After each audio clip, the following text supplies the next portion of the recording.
10वी तसेच 12वी नंतर पुढे काय?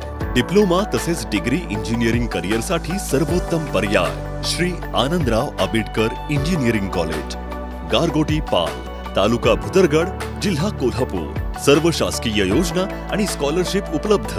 आजच संपर्क करा। सीसीटीव्ही व्हिडिओ व्हायरल करणाऱ्यांवर कोणती कारवाई होणार? आमदार सतेज पाटील।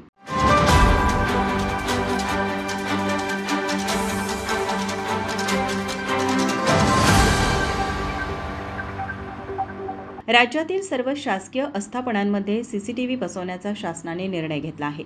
मात्र त्यासाठी निधीची तरतूद केली आहे का? कधी केली जाणार? टाइम बॉन्ड किती असेल? तसेच खासगी आस्थापनेतील व्हिडिओ व्हायरल केले जातात, त्यांच्यावर कारवाईचे धोरण काय असेल असा प्रश्न विधान परिषदेचे गटनेते आमदार सतेज पाटील यांनी विधिमंडळात उपस्थित केला। आमदार सतेज पाटील पुढे म्हणाले, मागच्या वेळी या सभागृहामध्ये मी एक प्रश्न विचारला होता। आता खासगी आस्थापनांवर सीसीटीव्ही आहे। खासगी आस्थापनांचे फुटेज सोशल मीडियावर व्हायरल झालेले आपण बघतोय, ते प्रायव्हसीसाठी घातक आहेत। त्यामुळे ते व्हायरल करणाऱ्यांवर कोणती कारवाई होणार याबाबत शासनाने योग्य ते धोरण ठरवणं गरजेचं असल्याचंही आमदार सतेज पाटील म्हणाले। माझा महाराष्ट्र न्यूज, कोल्हापूर।